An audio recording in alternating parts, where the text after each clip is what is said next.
Ooh, there's chairs down low. Oh, Lord, here we go.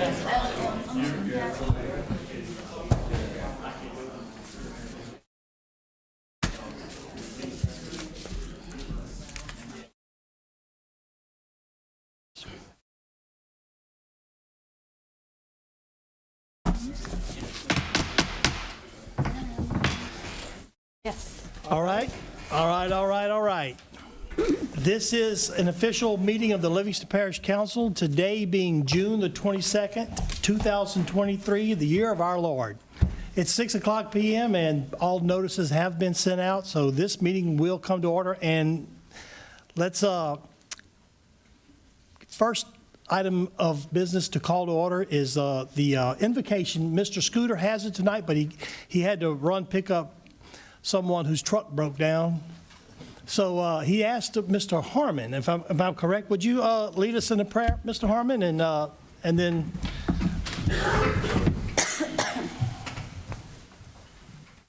Let us pray. Dear Lord, we thank you for this day, Lord, and we thank the opportunity to be able to come here tonight. Dear Lord, we just ask you just to have your hand over this council, dear Lord, just maybe things done in accordance with your will is for this parish and for these districts, dear Lord. We just thank you for everything you've done for us, dear Lord, everything you're going to do, and we just give you all the credit for everything that is good in our lives, dear Lord. Just continue to be with us, just lead us, guide us, direct us. Please forgive me where I fail you. In Christ's name I ask it. Amen. Amen. Amen. Thank you, Mr. Harmon. I'd like to ask a friend of mine who's in the back of the room to lead us in the Pledge of Allegiance. Mr. Jay Labar, would you lead us in the Pledge of Allegiance? Pledge allegiance to the flag of the United States of America and to the republic for which it stands, one nation, under God, indivisible, with liberty and justice for all. All right, Miss Sandy, would you call the roll to make sure we have a quorum here this evening? Yes, sir. Ms. Sandifer. Present. Mr. McMorris. Here. Mr. Delatte. Present. Mr. Ard. Here. Mr. Girlinghouse. Here. Mr. Wascom. Here. Mr. Talbert. Mr. King. Mr. Mack. Here.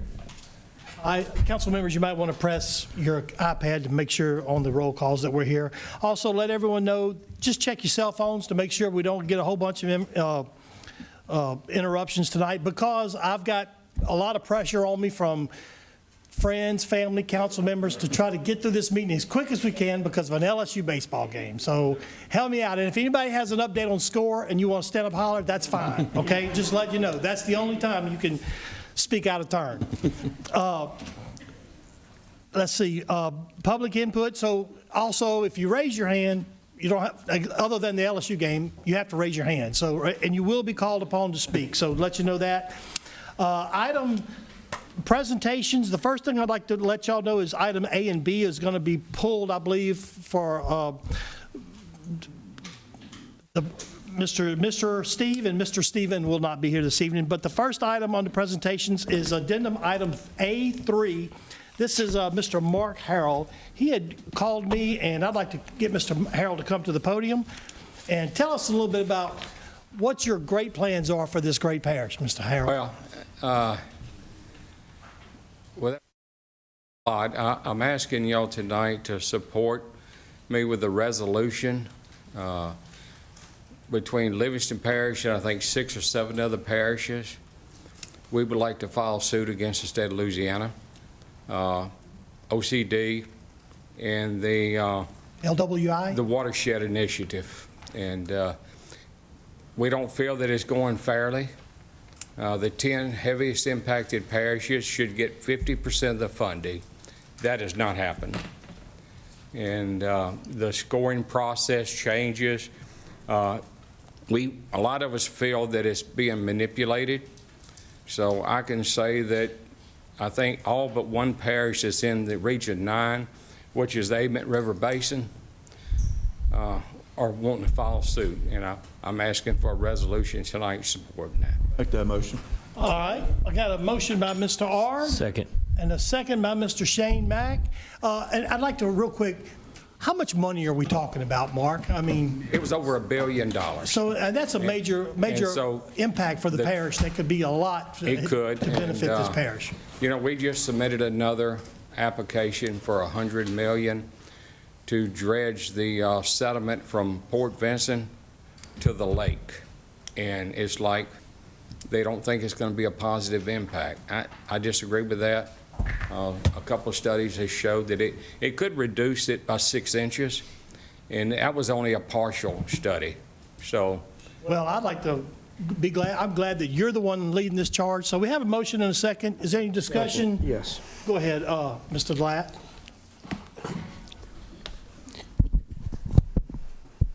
Mark, we had met with the people of the Watershed Initiative right here in the council room probably 2 years ago when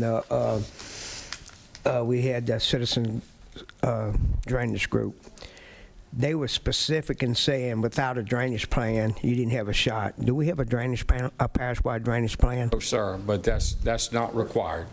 Well, if they making the rules to give the money out, and the governor created a new department to give this watershed initiative out, how can we tell them it's not required? You are correct about the 50%, because that was dictated by the federal government.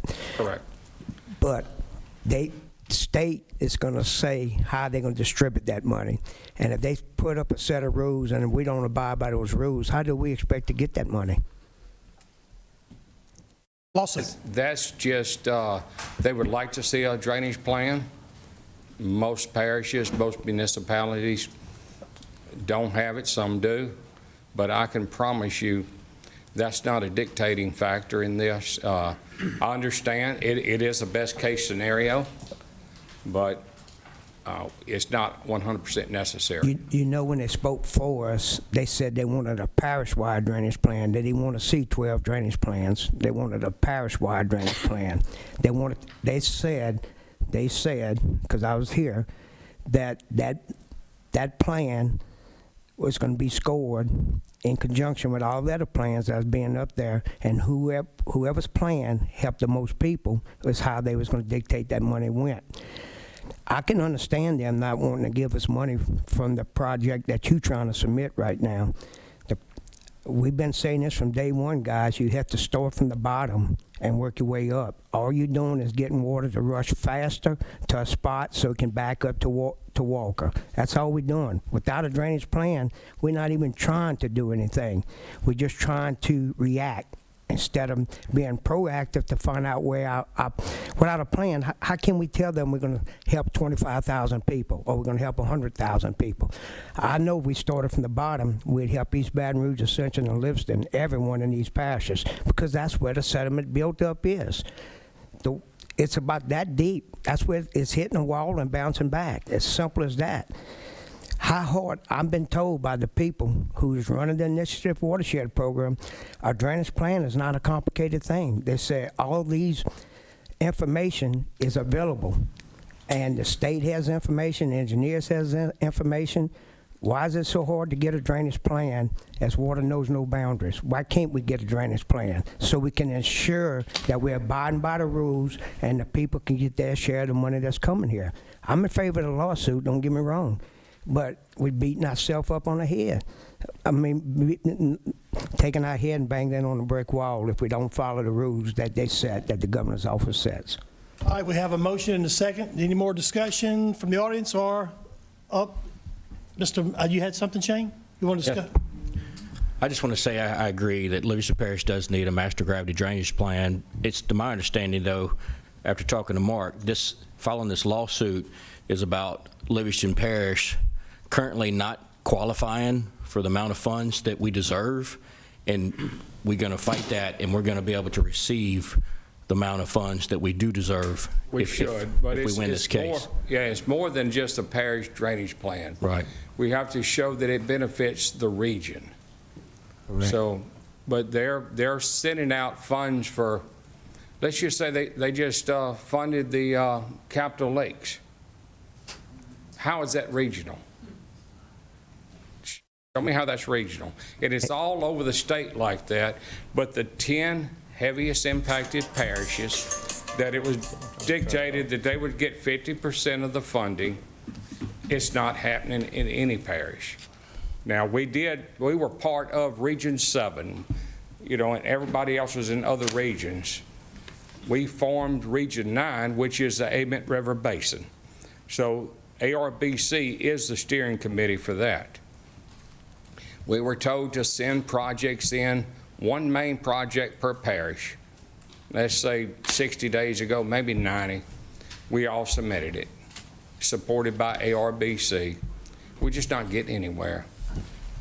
Just for a point of information, is my understanding, the person that dictates that lives in our parish.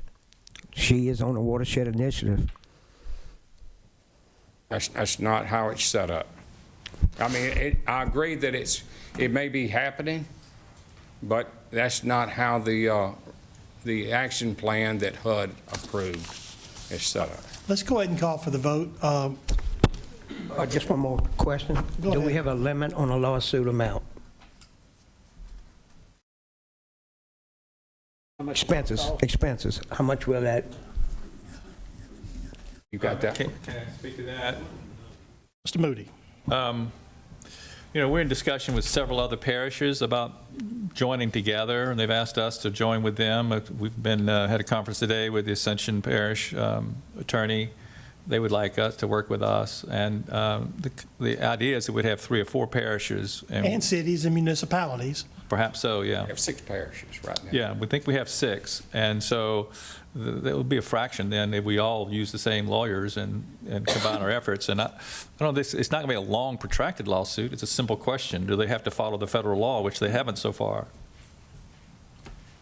Thank you. All right, so let's go ahead and call for the vote when you're ready, Ms. Caroline. Okay. Ms. Sandifer?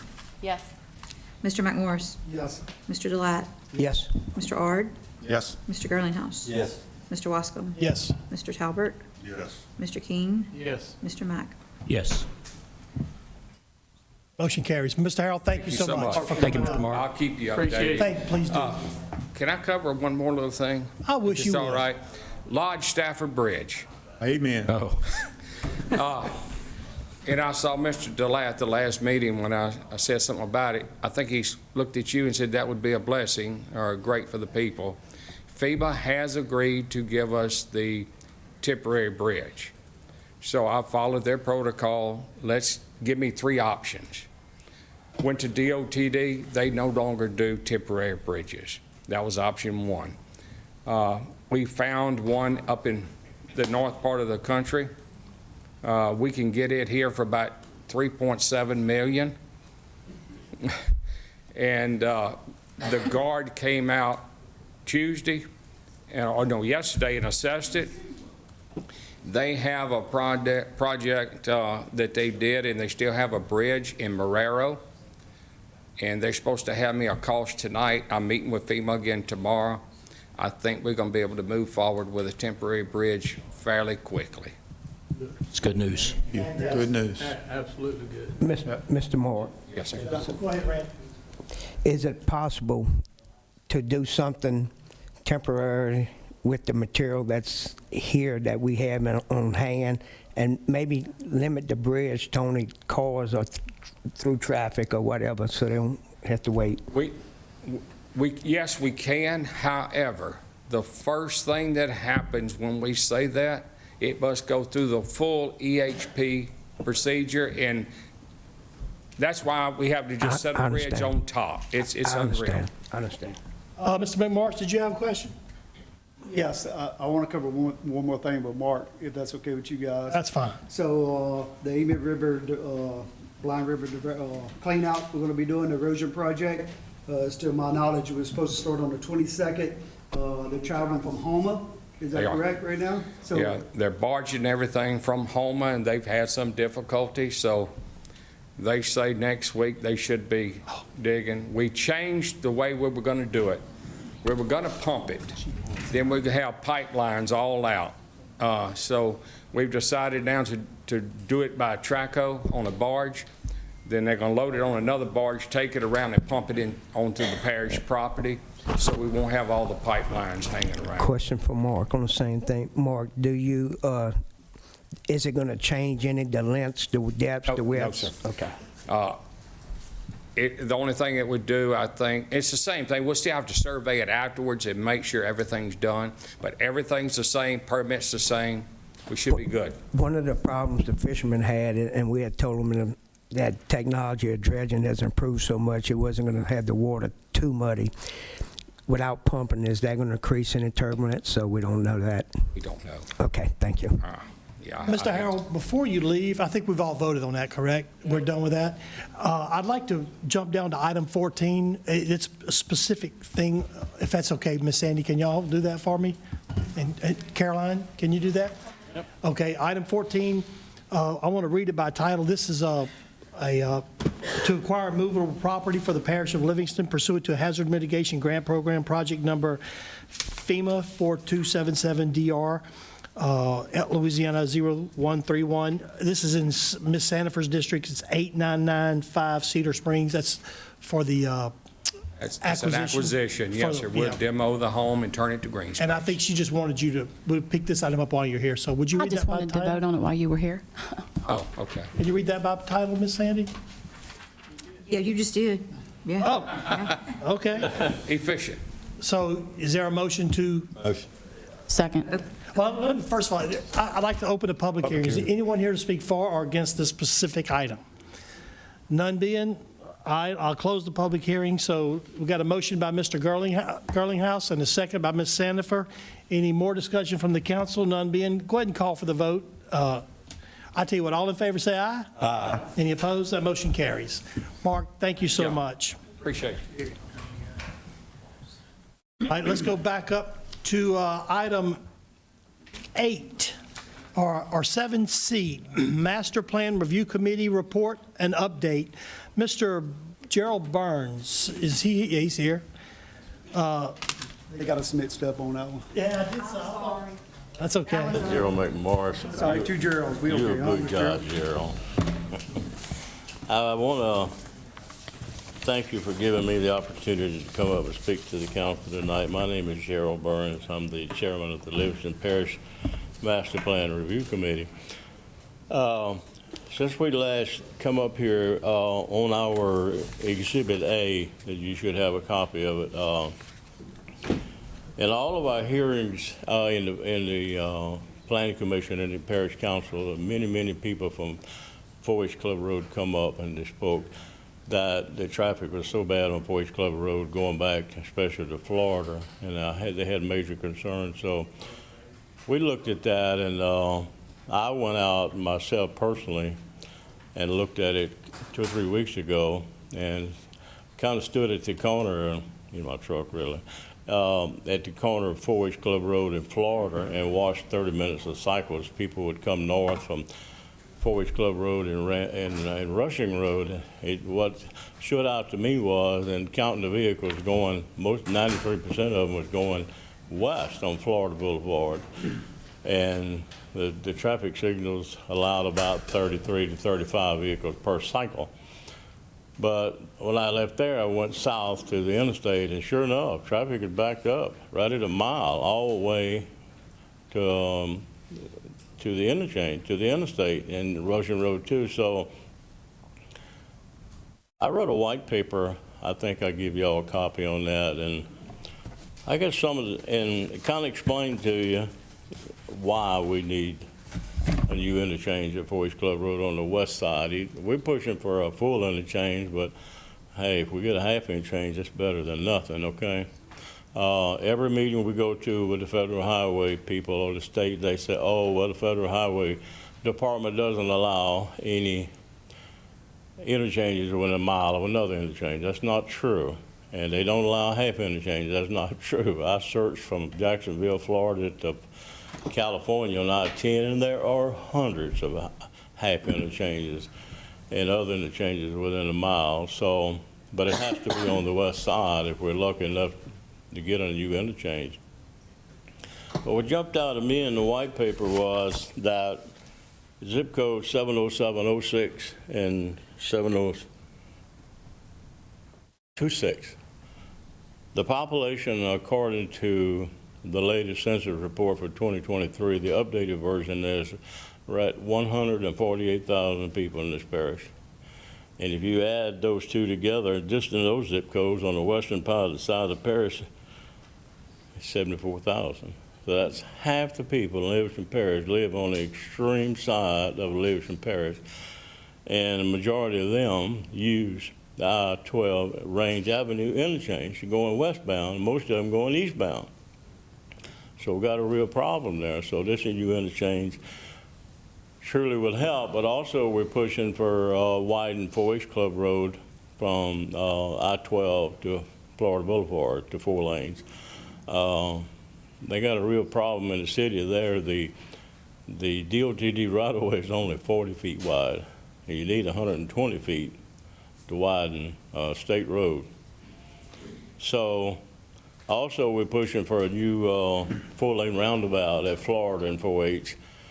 And that probably is, of the 3 things, that one there probably, in our opinion, is the most important. So we're asking you to update Exhibit A to include those 3 items. Do we have to do that by ordinance or resolution? Sir? It's on the agenda as a resolution.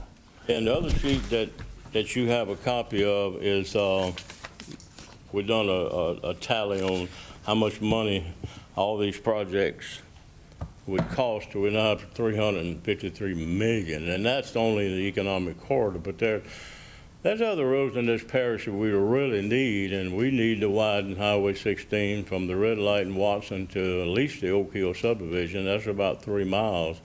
So that's another $30 million.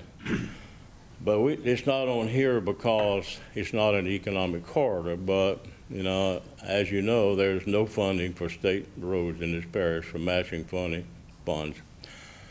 So on a positive note, our state legislators did get $6 million for the Juban North extension. And I want to thank you, Mr. Scooter, for helping us out there, Mr. Tracy also. That's enough money coupled with the $1.6 million we already had in the bank. And the contract has been signed by the parish with Forte and Tablada, and they're already working on the right-of-way. They're doing survey stakes out, control points. If you're a surveyor, you know what that means. I don't. But it's a start.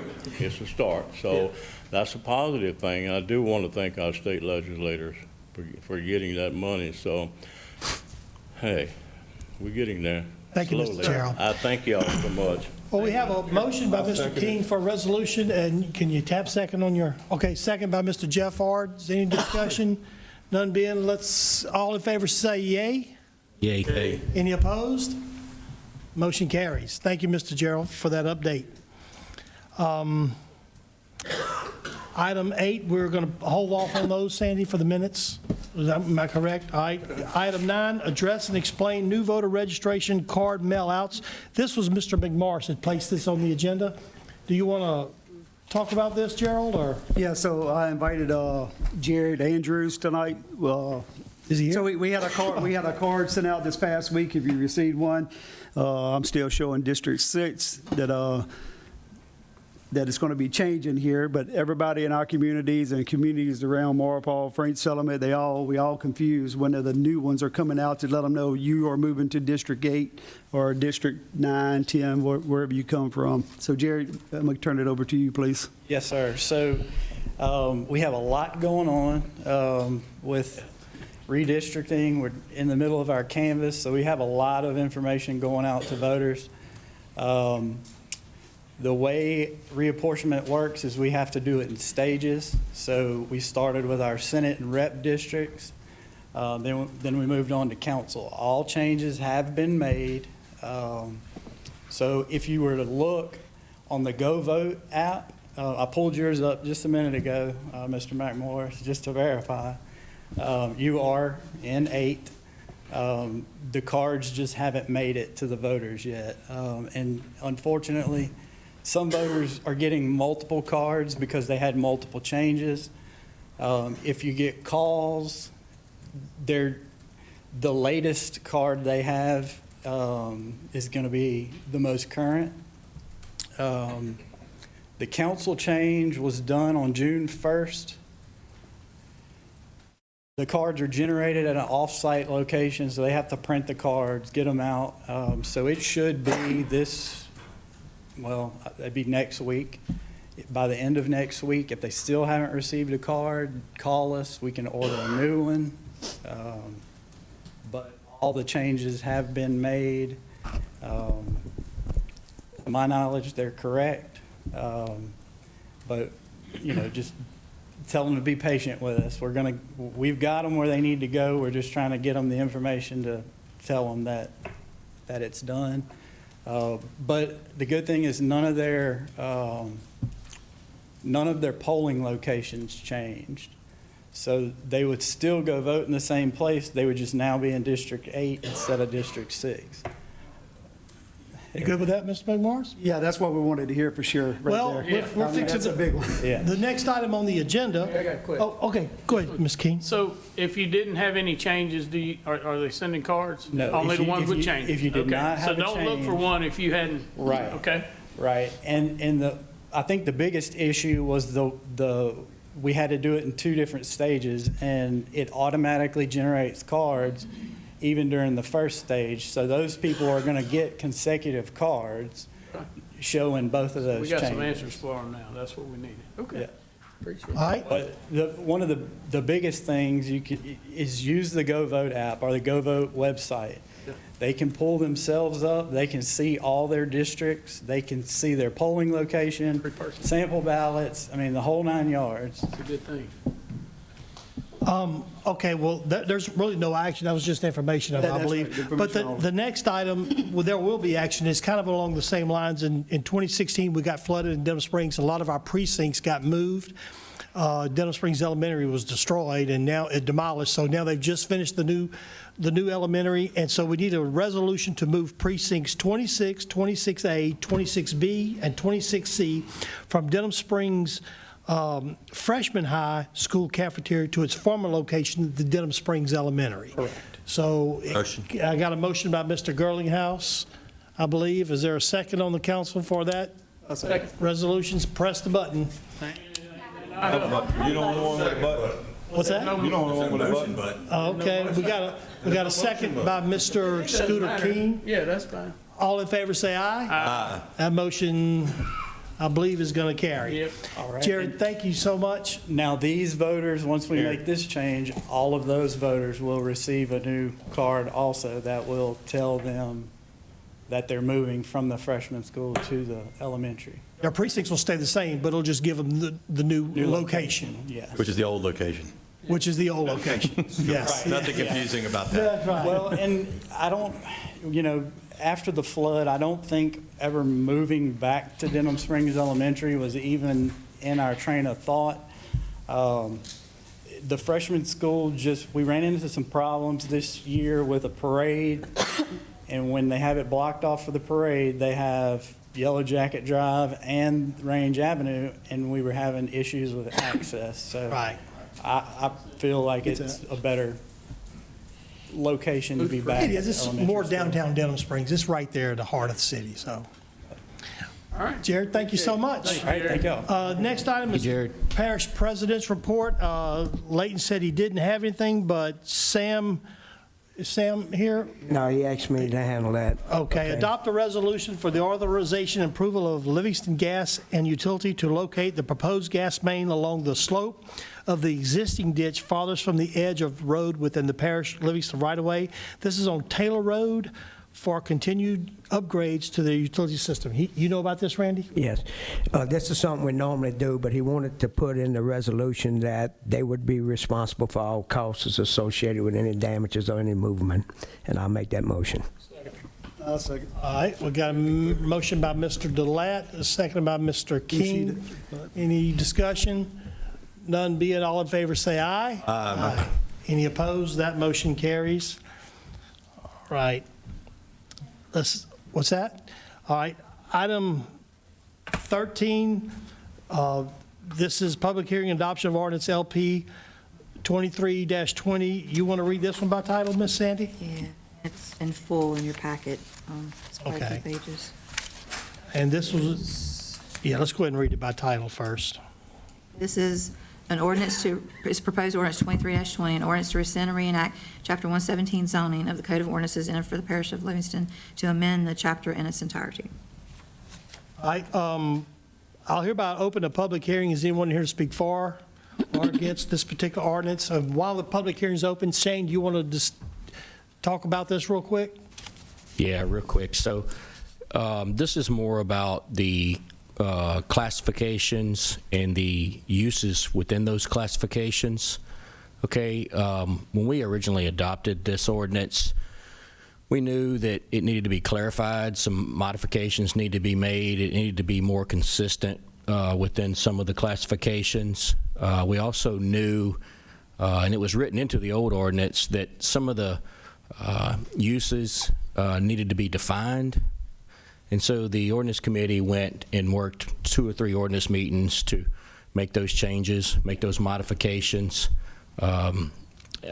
We don't think it's perfect, but we do think it's a lot better than it was.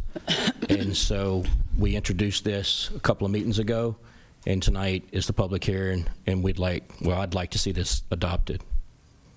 All right, public hearing is open. Is anyone else to speak for or against it? All right, I'll close the public hearing, and no any discussion among the council, then we'll have Mr. Garlinghouse. Okay, so by reading the proposed ordinance, and I'm just asking, rescind and reenact chapter just 117 zoning. Or the way I read it, it almost sounds like we're rescinding zoning completely and reenacting. I mean, I think that Tracy, the reason it's worded that way is because there's so many multiple changes. We've done it before, so there are multiple changes. So instead of having to identify every multiple change, but in the definition, then we rescind the whole ordinance and then reintroduce the ordinance and adopt it with all the changes. It just makes the wording way simpler. Because if you go back and look, if you look at all the blue that's in there, there's a ton on, like, we define home occupation, which I'm really kind of surprised people's ability to do business out of their house so much, but and then there's the non-conforming section that did a lot. Those there's just a ton of changes in those things that need to be addressed. So. Okay.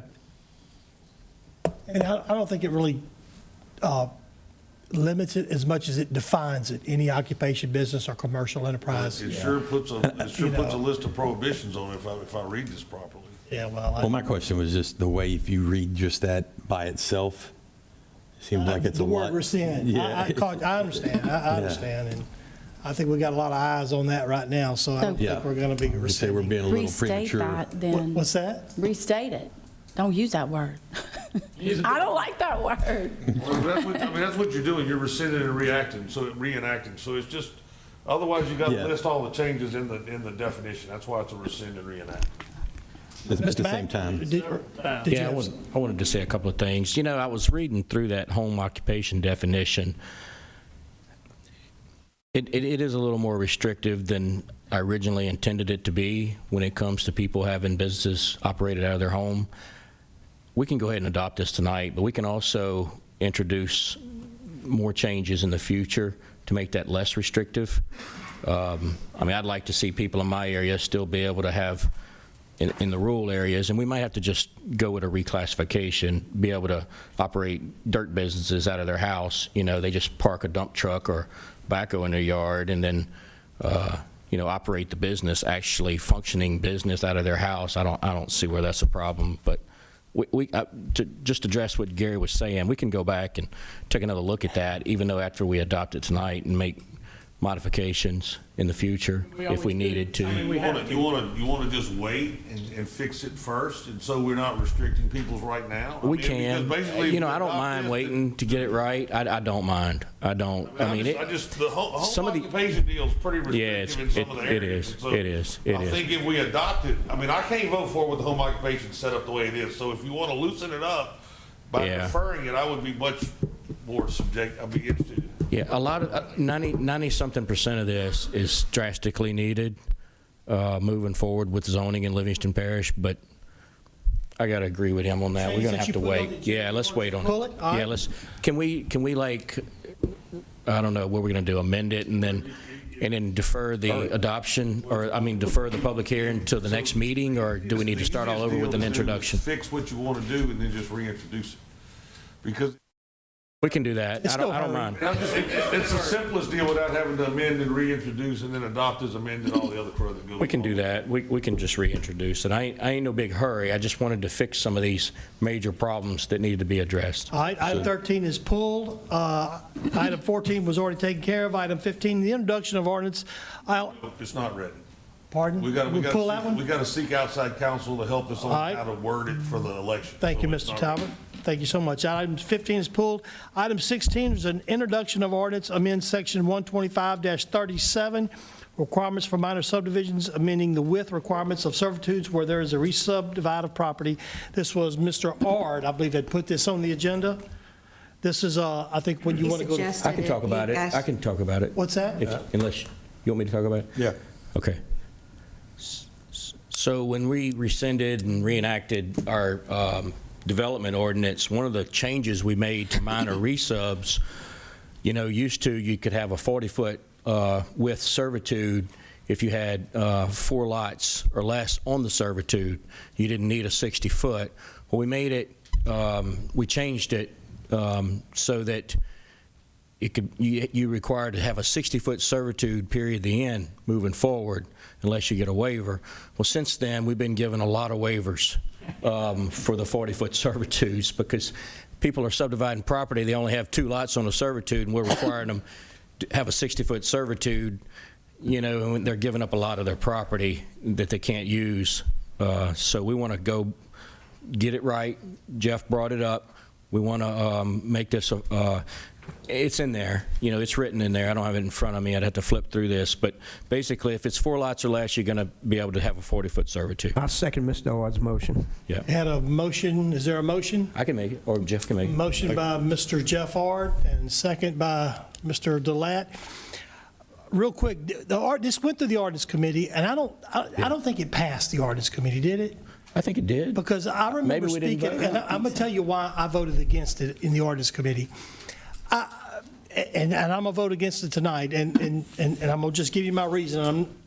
I'm good with it, John. It's Go ahead. because you're going to take a servitude from 60 feet down to 40, and the reason why you're doing it is because you don't want to issue waivers. And I understand that you don't like waivers. Well, I personally think waivers are a good thing, and if you basically, if you change the law, then you're giving everybody a waiver. So I'm going to vote against it because I think 60 is a good amount of servitude for the future growth. And if there is an instance where you have it's not needed, then you give a waiver, and you shouldn't feel bad about waivers. The law of a waiver is a good thing, that we have the right to use our brains and implement a waiver. So I'm going to vote against it, so I'm just letting you know. I hit the speak button. Comment, Mr. Watson. I'm going to vote with you on this. I hit the speak button. I want to say one more thing. Oh, okay. Go ahead, Shane. It's not that I'm against giving waivers. I mean, I've got one I'm going to be asking for tonight. We got a bunch tonight. Waivers are good whenever they're justifiable. It's just that I feel like this law, this requirement doesn't make sense, and that people shouldn't have to wait and go to the council and get a waiver. They'll be able to just go modify their property and move on forward through the planning department, and it wouldn't We're slow really them just down when they're going back to what subdividing it the property. was. Right, we're going back to what it Let's go was. back to what it was. Well, Go ahead, Mr. Talbot. I just think you got to remember, the reason that it was changed from 40 to 60 is because a lot of times these things end up in a situation where a group of people want to try to do something with it and get their road straight, and they can't because it's too narrow. I mean, the reason we did it is because we wanted the citizens that live on these minor servitudes, or these servitudes and these minor resubs, if they want to get their road in such a manner that the parish can take it over, they could do it. With a 40-foot servitude, they could never do that. Okay. And that was the reason that we originally changed it from 40 to 60 back in the, when we did it, was so that we gave them enough land that if the group of people on the private servitude wanted to get it up to standard, it could then become parish maintained. And that was the reason for it. So remember, that's why we, and then we gave waivers in an effort so that if people didn't care, that they wanted to, whether that servitude was going to be wide enough in the future that we could grant a waiver. I understand the inconvenience of granting waivers, but just understand the history of why we went to 60 in the first place. Shane? You know, I agree with some of that. What he's saying is true. That was the thought at that time. But this doesn't prevent people from going back and I guess you could say, you know, getting their property resurveyed, signing off, saying they are okay with a 60-foot servitude, okay, and then making a 60-foot servitude in the future, and then coming back and turning it into a parish-maintained road. It doesn't prevent them from being able to do that. There's a process that they can follow to be able to do that. But if somebody's just wanting to subdivide a couple of lots, you know, and it's family land or something, they don't have to give up such a large portion of their property as a servitude if you allow them to do the 40-foot. So Ms. Sanford, you had a question? I do, just in an attempt to understand as many parts of this as I can. Mr. Ard, why did you bring this? What made you bring it? Because I was having to do one of these just about every meeting. And my intent was really 4 lots or less to be 40 foot, but more than 4 lots, we could still stay with the 60 foot. Right, and that's the way it's written. You know, and that's the way it's written, because most of the time 4 lots is just, you know, families splitting up. They're not intending on that to be a parish road. You know, they're just giving each one of their kids a piece of land, and then they're required to give up this 60-foot servitude, and it's just too much of their land. You know, and they don't need it, you know. And I'd even brought up the fact that if you make the servitude stop at the beginning of the last lot and don't allow it to go all the way through the lot so that it can't feed the back property, that would also be a reason to give them 40 foot versus 60. But if you let it go all the way through the property, now it could feed that 2,000 acres in the back. And if you're going to do that, we need a 60-foot servitude. So that's what it says in the ordinance, it stops. I don't think it actually says that. That was That's why I say talked to 60, John. leave it 60, and then if you give a waiver if you think 40 works. But anyway, we got a motion by Mr. Ard, a second by Mr. Delat, and any discussion? Ms. Sandy? Can I read it by title and the I really wish you would read this by title. This will be proposed ordinance 23-25. It's an ordinance to amend Chapter 125 subdivision regulations, Article 3, minor subdivisions, Section 125-37, Part 4, amending the width required for servitudes upon the re-subdivision of property of the Code of Ordinances of Livingston Parish. The public hearing will be at 6 p.m. on July 13th. All right, so we had a motion and a second, and let's go ahead and call for the vote. This is just introducing. Yes, it'll be if it passes tonight, then we'll come up again at the next meeting for the adoption. So let's vote, call the roll for the introduction. Sandifer? Yes. Mr. McMorris? Yes. Mr. Delat? Yes. Mr. Ard? Yes. Mr. Girlinghouse? Yes. Mr. Wascom? No. Mr. Talbert? Yeah, I'm gonna vote for yes for the introduction, but I'm gonna vote no on the ordinance. Mr. King? Yes. Mr. Mack? Yes. All right, that motion carries. Item 17, adopt a resolution to authorize a waiver for the setback requirements for a pond located at Point of Isle subdivision for Head of Island Properties in LLC District 8. This is Mr. Delat's. The pond bank has encroached on the setback requirement. They have a letter from all the neighbors stating that they had no objection for the council to grant this waiver. I'd like to make this motion that we grant the waiver. A motion by Mr. Delat, I'll second it. a second by Either one. Mr. Shane Mack. Any discussion? This is the setback requirement on a pond. So is the pond existing already? Because the letter says it.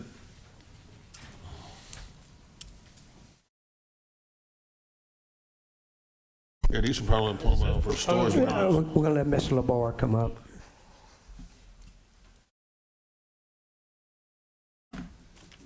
Members of the council, my name is Jay LeBar. I am one of the owners, developers of the property. It's actually, Mr. Talbert, it's a detention pond that's required for the drainage impact study. And as I understand, the codes and ordinances require a 30-foot setback off of the property line. And we are abutting Mariners Cove subdivision, and their road abuts our property line. And what we're trying to do is not get a 30-foot no man's land that can't be maintained. And we had the adjacent owners say that they have no problem with us doing retention up to their roadbed. They've also given us permission to perform maintenance as well as giving us the right-of-way. So this is actually for a dry retention pond. This is a dry retention pond, and you're going to use their road, which is a private road, Yes, sir. as your access for maintenance in lieu of the 30-foot buffer. That's correct. Okay. Makes perfectly good sense to me. All right, we have motion by Mr. Lat, second by Mr. Mack. All in favor, say aye. Aye. Any opposed? That motion carries. Mr. Wask, if you don't mind, middle of the third, no score. Paul Skeens has broken Ben McDonald's records. He's up to 204 at the last I heard. That's what I'm talking about. 0-0. Thank you for all your important information there, Mr. LeBlanc. I would like to make one comment. You know, sometimes in life, as time goes on, people make impacts in other people's life just by being there and being part of the community. And you don't realize it till years later how much benefit they've affected and impacted a community. I'd like to say Mr. Jay LaBar has done so much like that for the city of Denham Springs. By being there, being an architect, and being involved in people's lives, he influenced a lot of people in Denham Springs. So I want to say thank you, Jay, for your hard work. Thank you. Jay. Thank you, members of the council. And thanks for that LSU update. Sorry, Ben McDonald. I love you, but he knew it was coming. Yeah, he said it's. Yeah. We should recognize Ben McDonald. Or not. I think we have many times, but we will do it again. Let's see. Item 18, adopt a resolution to authorize a waiver for a third address at Malcolm House located at 13200 Terry House Lane, Denham Springs. This is in Mr. McMorris's district. Yeah, so he has 17 acres, has already got 2 addresses on it, so it's one parcel. But I need to do a waiver to add one more. Is that a motion? Brothers and sisters, I'd make a motion. Push a button and make a motion, and second by Mr. Scooter. We don't have a motion. Okay, all right. Well, That's what I've been telling you. Okay, I thought it was a motion. I would like to say 17 acres. When I read this on the agenda, I said, I'll give him 5 addresses. That's no issue. That's Okay, right. all in favor, say aye. Aye. Motion carries. I believe, let's say, Aaron, you got it. Oh, sorry. All right. It's confusing. Item. Reading the Scooter, agenda. you wanted it. We don't need to vote and vote. Item 19, adopt resolution to authorize a waiver of the subdivision of a 1-acre lot located in Nain subdivision, Julius Blunt, at Stacy Lane in Walker. This is in It's good. Motion. Mr. Girlinghouse. You good, Tracy? Yeah. All right, motion by Mr. Girlinghouse, seconded by Mr. Keene. Any discussion? All in favor, say aye. Aye. Motion, everybody's in favor of it. Go ahead and push your button. Item 20, adopt a resolution to authorize a waiver on the servitude located at 26690 Highway 441. This is in Mr. Mack's district. Yeah, I got contacted by one of the residents out there in my area south of the interstate on 441 in Holden, Louisiana. Her name's Miss Arlene Bankston. Anyway, she owns a house on the property. It's currently not subdivided. They live in the house. The daughter lives in a trailer on the property. And they want to sell the house to the daughter. The daughter wants to buy the house, but the bank won't make the loan with the 2 residential structures on the 1 parcel of property. So they want to subdivide so the daughter can buy the house, and then her sister is going to live in the trailer that's already there. So to me, this is a justified waiver, and I'd like to make the motion. Motion by Mr. Shane Mack. Yeah. Second. Second by Mr. Jeff Ard. Any discussion? All in favor say aye. Aye. Aye. And that motion carries as well. Item 21, adopt a resolution to authorize a waiver for the size of lot located on Thistle Lot 1141 to be divided into lots 1141B and 1142B. This is in Magnolia Estates, Mr. Keene's district. Yes, sir, they're making some major improvements in Magnolia Estates. Developer has started buying the lots. They started out as these half-acre lots or so, and they made them into 1 acre as somebody has lost a trailer or whatever. So he's wanting to go back, wanting to re-subdivide these things back the way they were, putting 2 brand-new trailers on, it's starting to make a big change in there. Good for you. You know, so it's gonna help us all in there, so I'll make a motion that we Motion by pass. Mr. King. Second. Second by Mr. Girlinghouse. All in favor, say aye. Aye. Motion carries.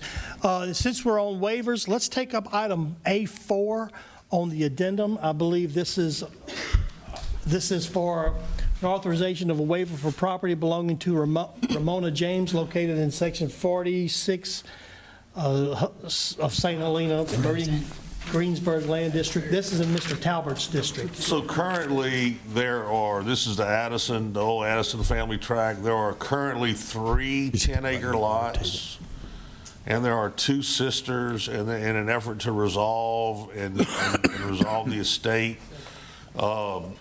they had Mr. Kitchen's group come and do a survey and draw up this map.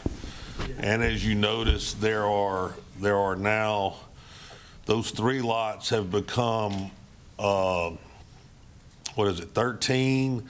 However, and they're all pretty substantial in size, all of them over 2 acres. But they need a waiver of, there are too many lots on the servitude, 1 on each side, you know what I'm saying, when you put it all back together. So they need a waiver on that. And because it is a family situation resolving a deal where I'm asking that the waiver, the sign that's got to be posted, and the wetlands, the bog, what was that, Randy? The EPA? The EPA wetlands thing. So that's what it's about. So I would like to offer that waiver up. Motion by Mr. Talbert, seconded by Mr. King. Did you say that's 3 10-acre lots? It's 3 10-acre lots that are going to become, there'll be 2 3.5-acre lots, a 3-acre lot, and then everything else will be 1.5 acres above that. The 3 10-acre lots are becoming 15 lots, but it'll 15 total? Yes. You don't think why do you think a sign waiver is important? Because typically it's a family estate resolving issue, and we've waived those in the past. I mean, a sign is to inform the people. I can understand the wetlands. I'm just asking, wetlands and the servitude, I understand, but the sign is to inform the people. I mean, do you not want the sign? What's the sign, about $400 that somebody's got to put up on their property when we're granting the waiver, and there's, I mean, typically it's only coming to the council. It actually doesn't even have to go to planning. Well, it does have to go to planning. Well, there's 3 lots becoming 15, so I'm not sure that the number even has to go to planning for notification. The problem was the waiver on the lots on the servitude. So the sign is to inform if there's going to be a meeting, but I'm not sure that it has to be a meeting on this. That's why I requested the waiver on the sign. All right, we have a motion and a second. Any discussion? None being, let's call for the vote. Ms. Sandifer? No. Mr. McMorris? Yes. Mr. Delatte? Yes. Mr. Ard? Yes. Mr. Girlinghouse? He voted yea. He voted yea, okay. Mr. Wascom? No. Mr. Talbert? Yes. Mr. King? Yes. Mr. Mack? Yes. All right, that motion carries. Now where we at? Item 22, this would be an update and discussion of the Planning and Zoning Commission procedures. Ms. Sandifer put this on here. Yes, so recently a joint stipulation and order came down from the 21st Judicial District Court from Judge Jeff Johnson, and I would like Sandy, everybody has a copy, I would like for Sandy to read it onto public record, please. This is joint stipulation and order. Now in the court through the undersigned counsel jointly comes plaintiff 5th District Livingston Concerned Citizens Association, LLC, and defendants Leighton Ricks, the president of Livingston Parish, Louisiana, in his capacity as the president and chief executive officer of the parish of Livingston. Sam DiGirolamo, Livingston Parish Planning Director, in his capacity as the director of the Livingston Parish Council Planning and Zoning Commission, and Dee Dee Delatte, Livingston Parish Building and Permit Director, in her capacity as the director of the Livingston Parish Building and Permit Department, who respectfully submit this joint stipulation as recited and agreed to in open court on May the 23rd, 2023, and for the purpose of committing this joint stipulation into an order from the court to wit. And this is where the order starts. Whereas on May 23, 2023, plaintiff and defendants appeared in court for hearing on exceptions filed by defendants and hearing on plaintiff's mandamus action. Appearing in court were Steve Loeb, attorney for plaintiff, and Christopher Moody, attorney for defendants. Upon advising the court that a stipulation could render this litigation moot, the following stipulation was agreed to in open court. Neither the parish president in his capacity as the Livingston Parish President and with authority to bond same, nor the Livingston Parish Planning Director in his capacity as the Director of the Livingston Parish Council Planning and Zoning Commission and with authority to bond same, nor the Director of the Livingston Parish Building and Permit Department in her capacity as the Director of the Livingston Parish Building and Permit Department and with authority to bond same, will approve the construction plans or in any manner give consent for construction to start for the Deer Run subdivision development until a fourth entrance into the subdivision has been added and those construction drawings are in compliance with the parish ordinances in effect at the time the approval is granted.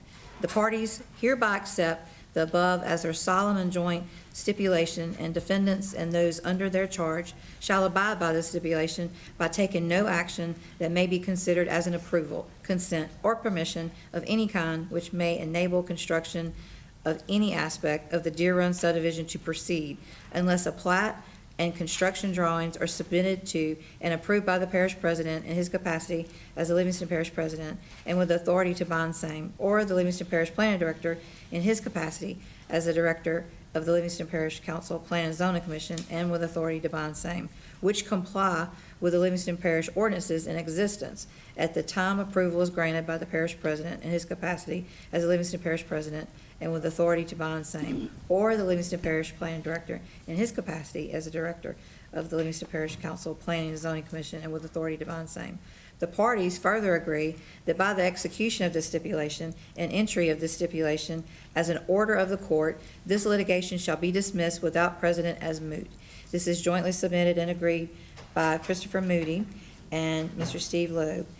Considering the above joint stipulation, is hereby ordered that the above recited and agreed upon joint stipulation be, and the same hereby is accepted and adopted by the court and shall be binding upon the parties to the fullest extent permitted by law. Anything else you want to ask, Legislator? Just that it is signed on the last page.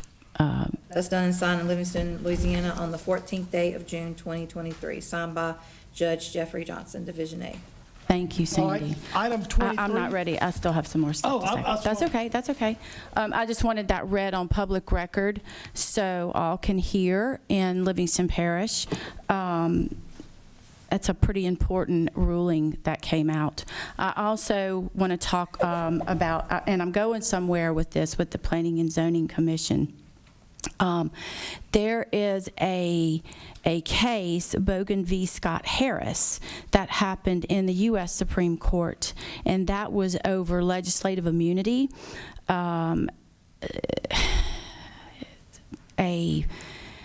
Janet Scott Harris filed a lawsuit against Fall Rivers, Massachusetts. In her lawsuit, Scott Harris alleged that the elimination of her position was motivated by racial animus and her exercising her First Amendment rights. So basically, she was accused of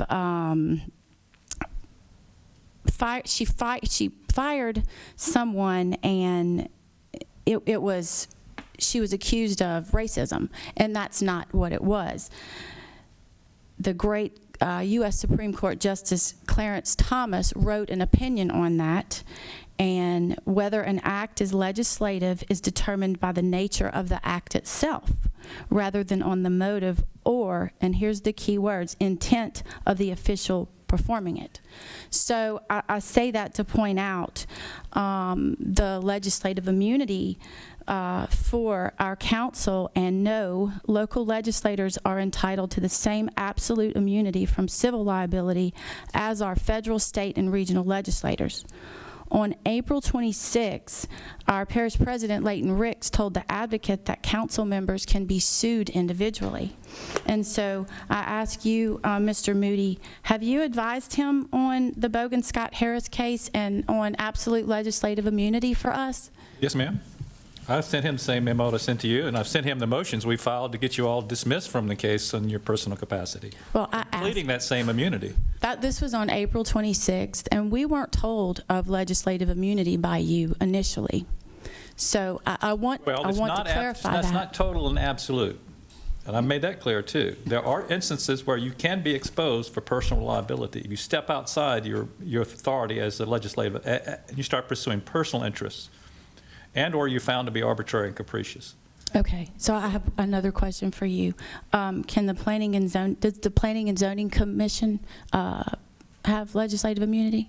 Yes, ma'am. Okay, and so the next thing I want to segue into is really important for our parish.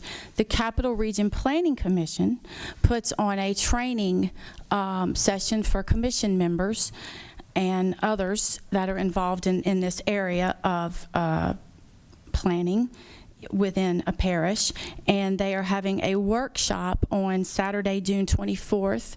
I have some sheets up here if anybody needs one, and with that, this course is required by, I can read it out, Louisiana Act 859 Revised Statute, Title 33, 103.1 mandates 4 hours of approved training for planning commissioners, advisory board members, historic district commissioners, and boards of zoning adjustment before or during their first year of public service in this role.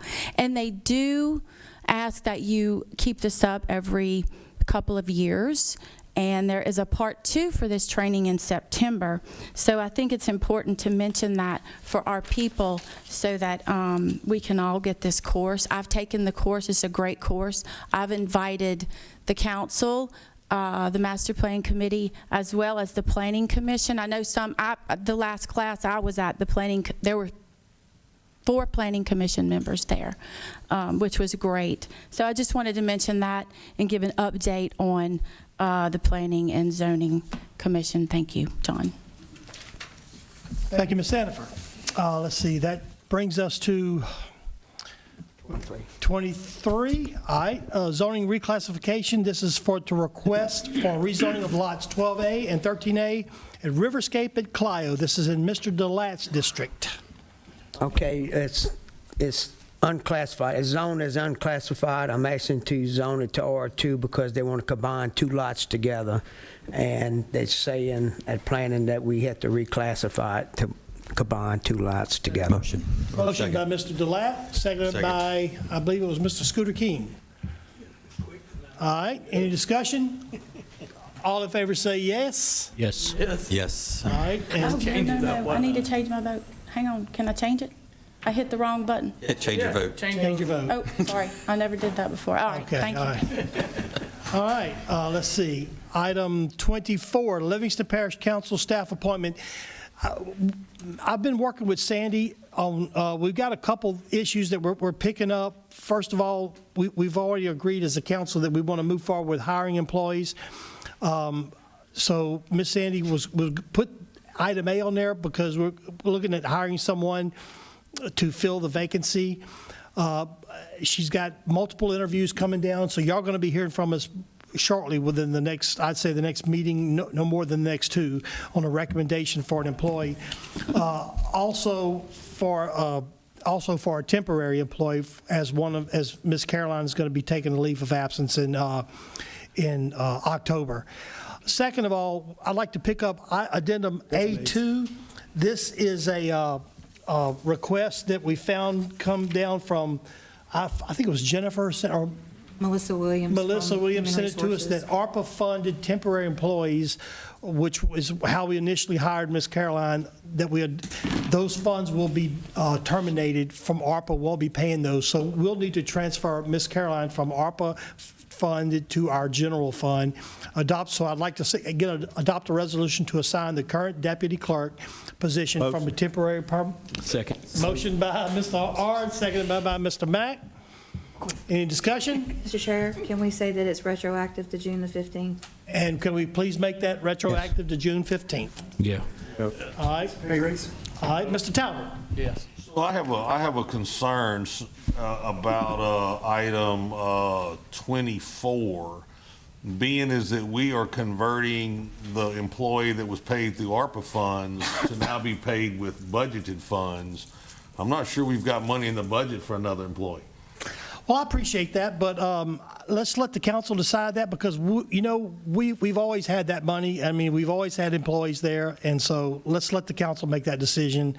And if the budget needs to be amended, it'll be amended come at the middle of the year. So, Mr. Wascom, you had appointed a personnel board at some point in time, and then you disbanded that. That is correct. After Ms. White resigned. So was that board only for the purpose of getting Ms. White to leave, or Point of order. is that a board that we were going to utilize to hire a new employee? Thank you, I'm just trying to figure out. Thank you, Mr. Talbot.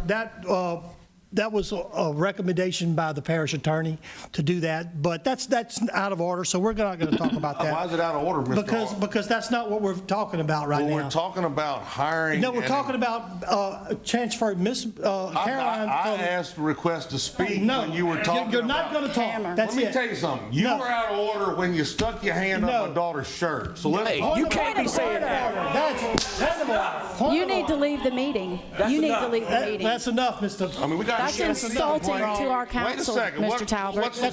What we scared about? We ain't scared, but that was. That's enough. That's enough. You can focus on maximizing billable hours. What's the deal? Client satisfaction. I don't know what I did. I got it. Visit lexiconservices.com/. Watching the ball game. No, it wasn't. But anyway, we got a motion to take Miss Caroline from You can hope the right person comes along. ARPA funds to general fund, and a motion by Jeff Ford, seconded by Shane Mack. Let's call for the vote. Retroactive, yeah. Miss Sandy, call for the vote, please. Sandifer, Wait, hold up.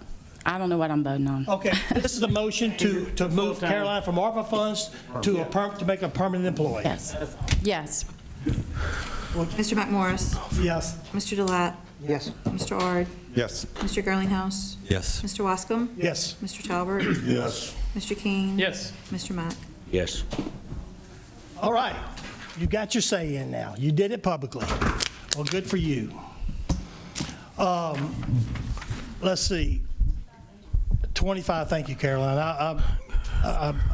Item 25, a Finance Committee. Is there any reports from the Finance Committee? No reports from Finance. How about the Ordinance Committee, Mr. Mack? Oh, man.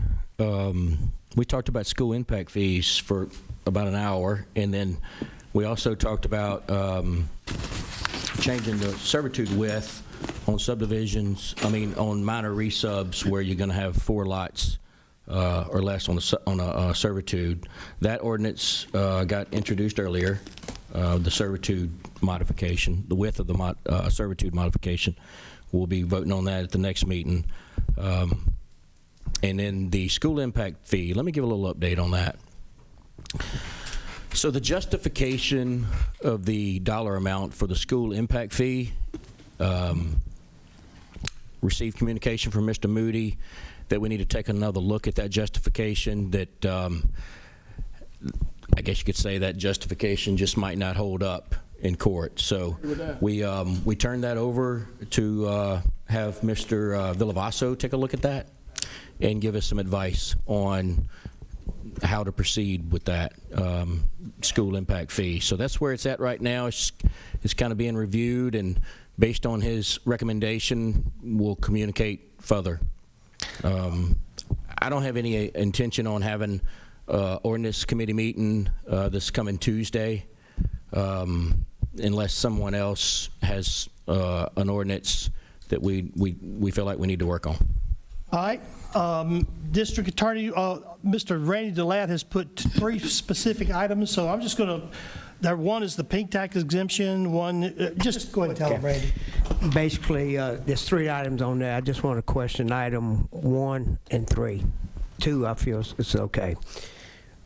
Item 1, Mr. Moody gave his opinion, and I'll read it.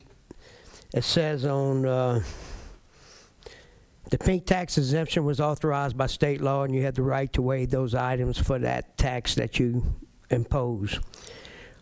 And that is true, but I think it goes a little bit further. If the tax was a user tax voted in an election, have you researched any of those cases? Have you seen any of those cases, Mr. Moody? Yes, sir. So the state allows you to grant an exemption for the particular pink tax, for any tax, sales tax you've already imposed. But not after the people have voted. If we impose the tax, yes, but the people have voted on it. It's called a use tax referendum. Have you known of any case in the United States? Often, very often. Okay, can you quote one? But okay, well, the police every tax like that is voted on by the people. Yeah, very, that very tax limited is. ability. You adopt a tax ordinance, but only after the people have voted to put the tax on themselves. Okay, but not all taxes are voted on by the people. That's true. So what you're quoting is the tax that's. But that sales tax was voted on by the people. And that's why I'm asking, can you show me a case where it was voted by the people and that it was? Yes, sir.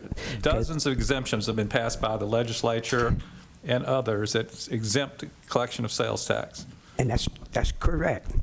The police jury attorney does not know of any situation. He suggested that we contact the legislative auditor. But if you got an opinion showing that happened somewhere in Louisiana, then I'm okay with that. Chris, EBR approved the. Yeah, many parishes have passed the same exemption. Pink tax exemption. I mean, there've been multiple pink tax exemptions allowed throughout the parish in different areas on taxes voted on by people. I just need one. Someone show me one. One other than the pink tax? No, listen to me. I think y'all combining when y'all confusing when the people have a referendum and they call it a user tax with a regular tax, and that's not the same. Those people had a choice. It's precisely put in the proposition what's excluded. It's precisely. And women or feminine products were already exempted in some cases, and that's not in our original tax, okay? So we came back after the people, and we said we're going to give a $4.05 tax break to 75,000 women, and we're going to take $13 million out of the road fund. The people didn't vote on that. They voted on the exemptions that was in the proposition. So I'm going to hold till we get that.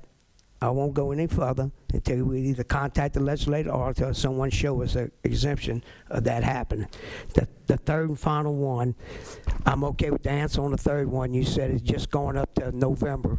So that means if that contract's only going to November the 1st of this year and it doesn't go past our term, that's great. Is that in the contract? That's not exactly what I said, Mr. Delat. I said that it goes by this storm year.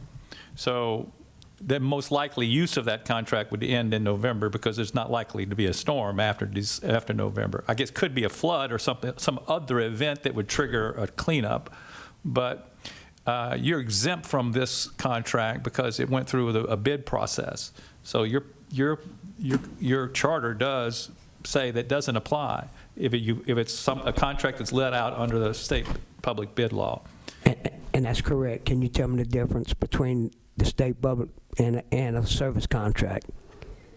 Well, here's what the law and your charter is trying to prevent. An outgoing council or president giving a fat, lucrative contract to somebody that the next council will be stuck with. Correct. But if it's an arm's length transaction where there are multiple bidders or requests for proposals, then it's considered arm's length. And so it passes that scrutiny, and then you can then make it for even into the next term. So why didn't we just do a 6-month contract versus a year? The reason that was given to me was because you get a much better price. Okay, so when January comes around and they want to use someone else than you council, so what? I would suggest that they could negotiate and go out for RFPs for a contract that would start in June, or whenever this one started. So they are tied to this contract for a year regardless, right? They couldn't break this contract when January come. Well, not until you could go and put another one in place to piggyback it, which it's smart for them to do. They need to start that process pretty close. I guess my idea or the intent, like you stated earlier, is not to give a contract past your term this is what you call an arm's length contract. I just don't understand why it has to go past our term. Well, the stated reason was that it would save the parish a lot of money. If you had to bid it for only 6 months, So you would pay a higher rate. We will use them all the way till June, is what you're saying, regardless. Yes, sir. But like I pointed out, the likelihood is you wouldn't use them at all past November. Okay. So one more question. Did you explain the difference between a service contract and this contract? The service contract is one that personal services can be entered into by the parish president without a need for going out for bid. And that's a description, but why wouldn't this be one? Because it's using federal funds, and they required a process, so they required bidding. So that's why I think it falls under that exemption. Okay, thank you. You good? All right, next item, let's pick up item agenda A1, which is Mr. Keene had requested discussion of a moratorium. Scooter, I don't know if... Yeah, I don't think we're going to need it tonight. And then also, which leads me to the item Mr. Moody put on here for executive session. We don't need that either, Mr. We President. can pull that? All right, No, so sir. the next item is a motion to adjourn. Motion. Motion by Mr. Girlinghouse. Second by Mr. Hard. All in favor, say aye. Aye. Motion carries.